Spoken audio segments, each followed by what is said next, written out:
Good morning! It's so good to see you. I'm Miss Brandy, and I am here this morning to help you learn how to build a simple but attractive aquarium. Not an aquarium, sorry, a terrarium. Gotcha there. No, we don't need fish. We need plants. So, since most of you are familiar with me from story times, I thought before we started building that terrarium that we would sing the welcome song. Can you help me sing? All right, I know a lot of you remember.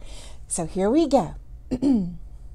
Welcome, welcome everyone. Now you're here, we'll have some fun. First we'll clap our hands just so. Then we'll bend and touch our toes. Welcome, welcome everyone. Now you're here, we'll have some fun. Good job. Well, so let's get down to business. Now, you can certainly check out books here in our library system. I brought one along. This one is about, what I say earlier, aquariums. Yes, I did, but I was sort of teasing you. Aquariums and Terrariums is the name of this book, and we happen to have this one available for checkout here at the Central Library. Although don't forget, just in case somebody comes in and gets this particular copy, we certainly can place a hold on others at other branches and have them brought over for you free of charge, of course, with your library card. Now, aquariums and terrariums do have a lot in common because most often they're both made out of some kind of a glass container. Now, aquariums have water and fish, and sometimes plants and pebbles. But also, terrariums may not have fish, and they still have a little water, but far less. So what we do with a terrarium, you can take any type of glass container. Plastic works, but glass is better. You usually are going to need a grown-up to help you because the glass container may be just a little heavy. So you want to consider what you have to work with. Some terrariums have a lid on top. Those are usually larger terrariums. And they create sort of a greenhouse effect in that the moisture comes up from the plants and sort of recycles itself, if you will, and you'll see little water droplets come back down. And it has a self-watering feature if you happen to have a glass container that has a lid. But in a lot of instances, we don't have anything that large, so we can just use any kind of container. It doesn't even have to be as big as this one. Now, what do we need in order to make a terrarium? Well, obviously the container, and we might need some nice plants. Well, I've chosen a couple of succulents from your home improvement store, or maybe you have some growing in your yard. It is quite possible. These work very well because they don't require a lot of water. A succulent is something that has a self-watering feature, being that the plant petals usually have a lot of moisture. If you'll notice, they're kind of thick. You can touch them. I don't encourage touching any plant petal too much, as it causes the plant to shock or it disturbs it. So don't touch too often, and if you do, only with a light touch.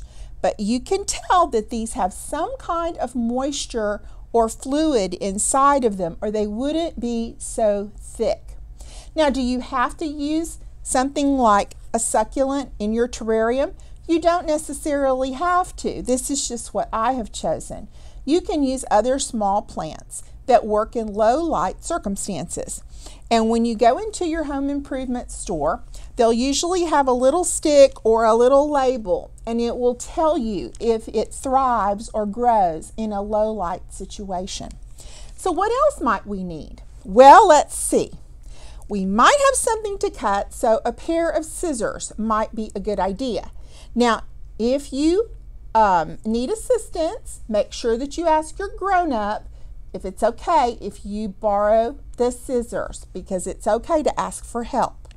Now, I'm going to look in my little treasure box, you may have seen it before, and see what other things we need in order to build this terrarium. Well, obviously, you're going to need some soil. This is clean, sterile soil.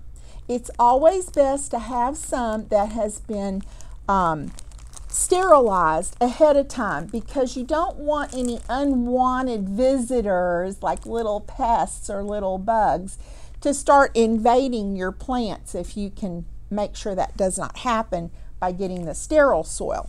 Now let's see what else we have in here. Oh yes, well this belongs to me. It came straight from my house. This is Miss Brandy's very own trowel, yes. And maybe you don't have a trowel. Okay, so I'm a gal with a trowel. But you can use a very old big spoon. Now, you need to ask a grown-up before you use an old big spoon, because you don't want to just walk into the kitchen and take one out of your mom or dad's soup drawer. You want to make sure that it's okay to use that first, okay? All right.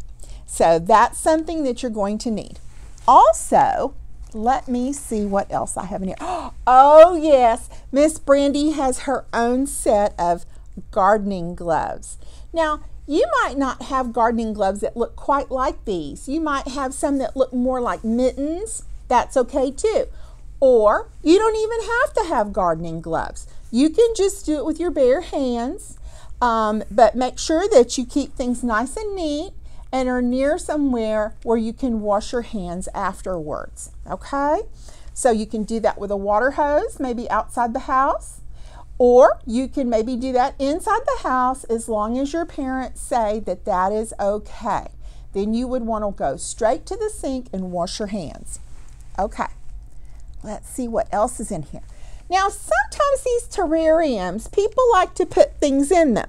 Now, I've brought, this just came from the trusty dollar store. They sometimes have some cute things that you can incorporate into your terrarium, such as little shells, or sometimes they have little figures of animals or sea creatures. Whatever you think looks nice, that's what you should use. So I have those. And then I also got something decorative at the same dollar store. I got some little butterfly spikes to put in there to make it look kind of fancy, okay? But you don't have to have any of these things. You could even make your own decorations out of popsicle sticks, and you could make it out of paper and glue it onto the popsicle stick. It just depends. I'm just giving you a few ideas of what you can use, okay? And now I found one more thing from one of the dollar stores. I found some really pretty sea glass, okay, or sea beads, whatever you want to call them, or glass gems. Now, they have a lot of things in your dollar stores. They have sand that is colored. They have things that are like, you know, the shells, and they have the little glass gems. So you don't have to have any of it, but what you do need to do is when you're building a terrarium, you need to remember that most things that we pot outside to grow, like plants, in the bottom, they'll have drainage holes. This doesn't have any. A terrarium doesn't have drainage holes. So you sort of have to build up the inside with some kind of an internal drainage system. And that's where these come in handy. So the first thing I'm going to do is I am going to slip on my gloves here. You can tell I haven't had them on in a while. Okay.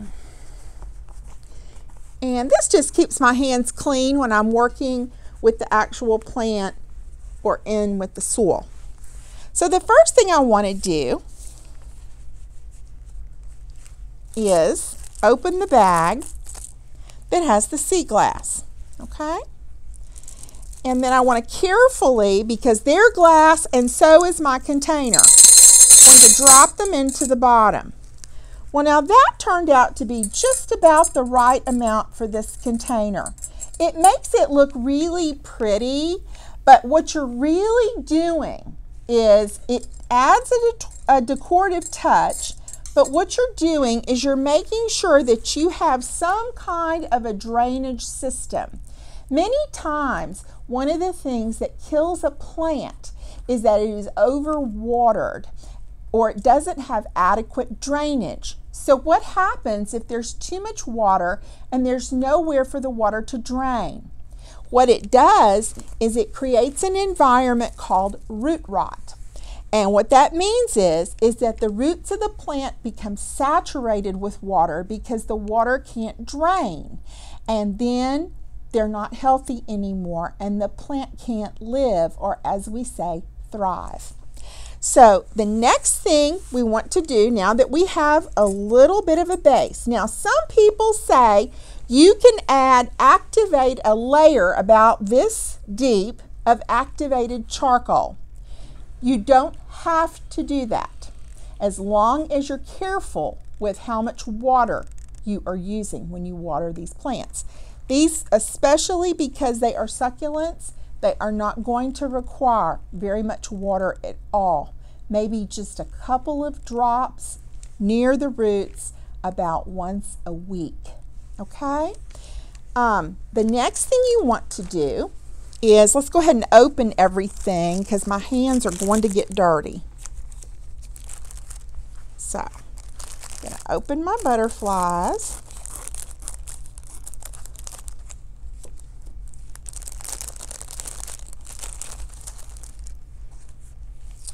Okay, and this has two. Let's see. Oh goodness, I should have opened this ahead of time, I see.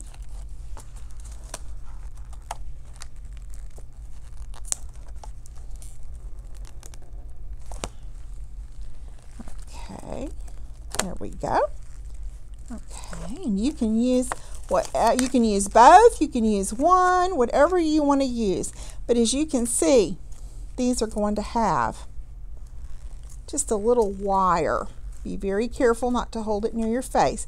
You're going to stick that into the soil in just a minute. Okay, so the next thing you want to do is you want to add some soil into your container. Now remember, when you're estimating how much soil goes in here, you need to keep in mind that each one of your plant containers contains what we call a root ball. That means that not only do you have the root system of the plant that shows, but around it you have all the dirt. See how much room there is? That's going to have to fit inside here. So you don't want to put too much soil, because if you did, you wouldn't have room for that.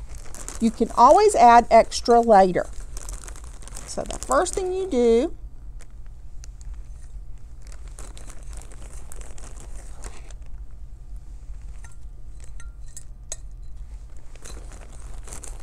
is you go ahead and add some soil in there. Oh goodness.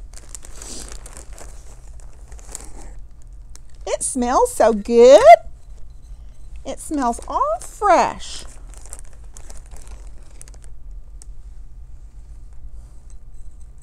I want to thank Miss Carrie. Miss Carrie's the one who let me use this wonderful glass square container for this terrarium. It's very attractive. I'm sure that most of you have something at home that's just as attractive. And make sure if there's any lumps in it, use your spoon that your grown-up said was okay for you to use, or use your trowel, like this gal with her trowel, right here to break it up just a little. Because when we break up the soil, it's called aerating the soil. It means it allows air pockets to be in the soil so that the plant can breathe. Remember, just as you are a living thing, your dog or cat is a living thing, your plants are living things. And they really need air circulation, they need water, and they need some light, whether it comes from the sun or from an indoor source of lighting, in order to thrive. Okay, so the best thing to do is, these plants are very lightly moist.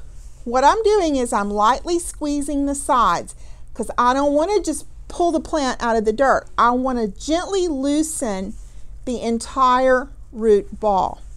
I'm going to grab it very carefully and slide it out. Okay? Whoops! See, you lose some sometimes. And then just place it inside your container. Okay? Now I know I lost some of the soil. That happens. And if you lose a little piece of the plant, that's okay. That happens during transplanting. And what you can do, because it's nice and moist, and it's the kind of soil that this plant really prefers. So you want to make sure that you make the transition as easy as possible. Now, we're going to go ahead and we're going to loosen the root ball from the other plant. Perfect. You kind of want to very gently, it's not super important, but if you take your thumb and make a little indentation, what that does is that loosens the root system so that the roots take hold in the new dirt instead of just being wound around each other. So you put that in there too. And that is so cute. Now, you're going to notice that there are some holes here.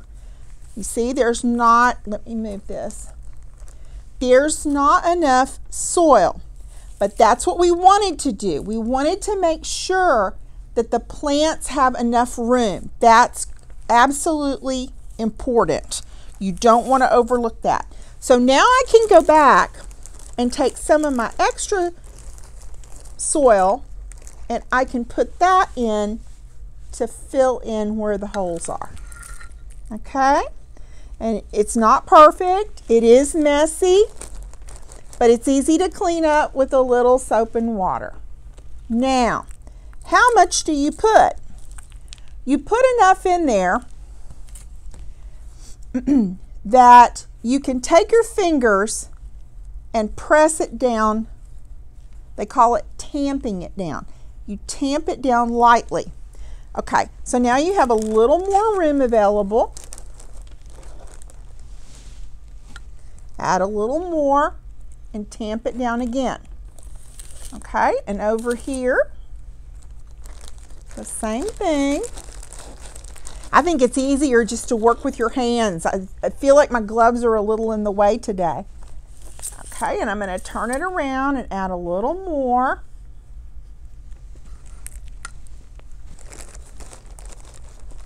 I thought I was going to need a lot more dirt than I actually did. But that's okay. We can take it home and use it for something else. Okay, and so do you want to fill all the way to the top? Well, not really. You want to get within about a ½ an inch or so.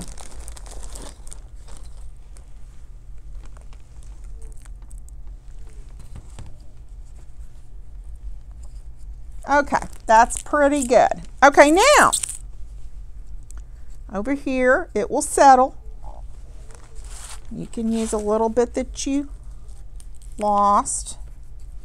That's okay too. It's pretty good, maybe just a little more. And actually, from the plant's point of view, it's a good idea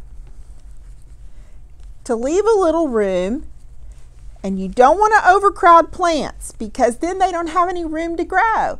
And just like you need room to grow by going outside and running and playing ball and doing things like that, the plant needs room to grow as well in the container that you put it in. Okay? And so there it is. And now you can start decorating.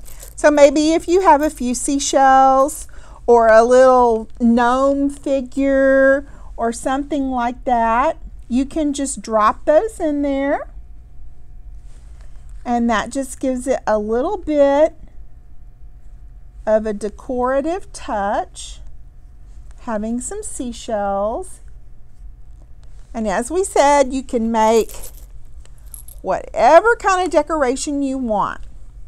I just happened to find these, and I knew they were tiny, and that would make a nice little accent. And you just kind of lay them in there or press them in a little bit. And that looks pretty cute. And maybe, you know, these make great gifts. Maybe you could make one for your mom or your grandma or a friend for Mother's Day. I mean, everyone likes a nice plant for their kitchen windowsill or their coffee table. And remember that this particular plant, the succulent, it really doesn't like very much water. So because the soil was so moist, I'm not going to add any water. But sometimes, about once a week, you might want to put just a few drops of water around the base of each plant. And when you water, try to avoid getting water directly onto the petals of the plant. It doesn't really like that. Succulents work best in bright light, such as a kitchen or a kitchen windowsill, or if there's a lot of light in your living room, it would do well on a coffee table. If it starts looking sad for any reason, just move it to a higher light area. Okay? You could also just put it in on your patio or in your backyard on a little table. And then these are really kind of cute because you can use these. I thought these were longer, but they're not. You could sort of put the little wire, it should just go right in. Whoops. That's not going to work too good. So actually a popsicle stick may work a lot better. Miss Brandy's going to do something that maybe you shouldn't do because I can control this a lot better if I slip off these thick gloves. My gloves are leather and they're a little bit thick. Okay, so let's see.